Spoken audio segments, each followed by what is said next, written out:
Hi there! Hope you're doing well. This is Tim, and I'm coming back at you with a fresh new video. And this is Animation Saturday because some things happened and I had to delay it from Friday to Saturday. I apologize, and it is very silly. But today we're going to be studying some animation, and who better to study than one of the greats? So this is a scene, in case for some reason you don't know, this is a scene from Walt Disney's Beauty and the Beast.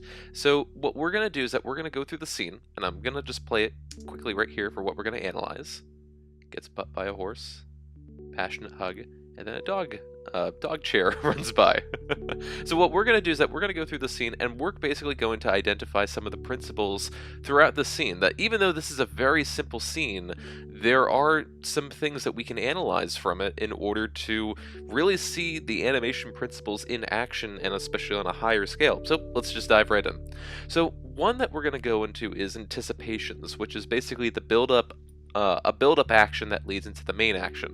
So we can easily see right here for the butt was the first direction it goes. It goes back. He readies his head. Oh, there we go. He readies his head, and it's orienting from the top because that's where our head orients from. Goes back into a butt forward, and we get that big action. We can also see some slow in and slow out. So basically we have it building up here, and we have most of the drawings build up there. We actually have some holds there, so we have some animation on ones, but animations on twos. Then as it goes forward, we have this spacing here from there to there, then the next frame there, and the next frame there. And look at that gap from there to there, just in two frames.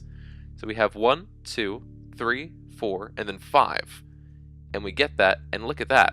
She actually already is having a reaction. Her shoulders are going up, her head's coming down, her arms are already separating. And then we get the reaction. Other than that, there are other anticipations going throughout the scene, just kind of holds. There's parts where her hand kind of comes back as she gets hit. You can almost say that's a holding reaction right there, even. That she kind of comes up, analyzes. You can see her thinking right here. She's just calculating what happened, and then going in for passion. Now, let's look at this little guy right there, because that right there is squash and stretch. So squash and stretch is basically the expansion or the stretching of something to show some energy or weight. So with that, we can see that she has some fluffy cheeks. We can also see this guy right there, the corner of his mouth. So if I back this up, before the smile, look at that. The band is down, his mouth's there, and then in just a couple frames, boop. And look at that, it actually moves up over. So as the stretch comes up, it actually moves in advance, maybe to create visibility for the mouth some more. But look at that. And then it even goes over the band to show, maybe even a little bit of exaggeration, show how stretched the smile is. We can also go in other things such as overlap, drag, follow through, and what is it called? Off the top of my head. There we go, secondary action. I always forget the naming on that one for some reason. I'm silly. So what we can see here with secondary action, it's basically secondary actions that complement the main action. There's also overlaps and follow through in order to show the weight of something. So we can look at something like the hair of the horse, which I think his name is Henry, I apologize. And then we can look at Beauty's cloth on her head, and even down here. So we can see that as the push comes forward, it's delayed because the energy is moving forward, but this is a lighter material that stays back. If we press play, it flows forward, and it supports the main action to show the weight of the overall character and the kind of action that we have, and it supports it. Now, funny enough, it actually freezes here, even into the next shot, which this is no animation here done at all. This is probably a wonderful way to save time and budget on your film. And we can also see in the back of Beauty's cloak, especially when she gets hit, it's very passive there. Gets hit, and there's a delay. Delays as she's moving forward. Comes forward right there. You can also see this a bunch in Aladdin with his pants and other clothing. And then there, it's supported on this side. Goes forward and drags back there. And when it wrestles, or when it rests, it has time to settle in. She even has another reaction right there. It's actually anticipation. Look at that. She nestles in. Here's the dog barking. Goes down. And then back up. And there's even squashing and stretching in her face. Look at that. Has her eyebrows up, goes down. It's a tiny one right there. You get it more in that reaction. It's very, very, very minimal, but it's there. And funny enough, we can also say another animation principle is appeal. And, you know, just watching this scene, you can kind of see the light and the magic, especially in the eyes. Look at that. Has this kind of neutral expression in the eyebrow there.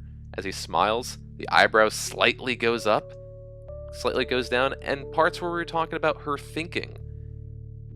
She has this kind of passive, she's deep in thought. She's looking down, maybe she's depressed about something, gets reaction. Obviously knows who's behind her and is calculating what just happened. Finds it appealing, and then goes in for that. That's exactly, again, she finds it appealing, and we find the scene appealing because we can literally see the appeal and the wonder in their eyes. This is such a wonderful scene, and it's so small. This is so small. People probably don't think about the scene that much in the film, but that's why this is wonderful. We can also talk about staging. Obviously, when we're back here, we have this connection. We can see the background, we can see the silhouettes, and as they get hit, we have clear visibility on each character of what their reactions are, and even when they come in, we have this visibility of the hands separated from the hair and the neck.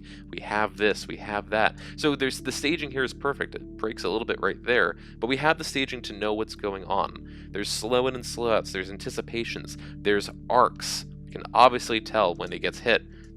It starts down there, it goes up, and then we can literally see that arc right there. If we play it fast enough, you can see that reaction.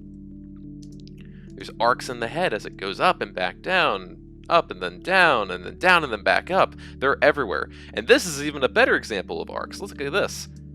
Look at that. The whole walk or run, the leaping right there is just arcs. You can see it. There's also a bit of timing in this, so watch this. This is frame 1, and I'm going to move forward frame by frame, and I'm going to say the timing of how many times I pressed it. So let's say this is frame 1. So this is 1, 2, 3, 4, 5, 6, 7, 8, 9, 10, 11, 12, 13, 14, 15, 16, 17, 18, 19. Now you might have noticed something on that. Is that at times it did not move when I was stating it. That's the difference between animating on 1s versus animating on 2s. So we have this at frame 1, 2, 3. It's being held up while it's in the air. 4, 5, 6, 7. It's on the ground. 8, 9, 10, 11 in the air. At the top of the arc. 12, 13, 14, 15, bottom of the arc. 16, 17, 18, 19, at the top of the arc. They're putting 2s on the top and the bottom of the arc, and the reason why they're doing that is to show this type of weight in the movement. It has this more peppy step. There's more time with it up in the air. There's more time with it in the ground to build up energy to go back up into the air. It gives it this sense of life. And again, let's look at this whole scene again.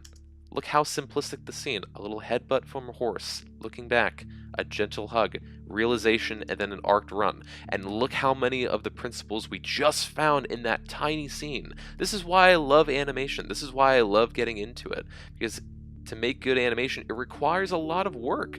But look at the effect you can get out of it. It's absolutely wonderful and heartwarming and appealing.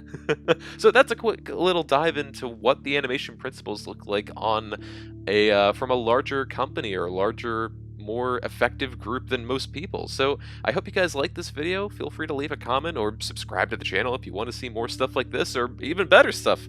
But again, thank you guys so much for your time, and I hope you guys enjoy the rest of your day. Bye!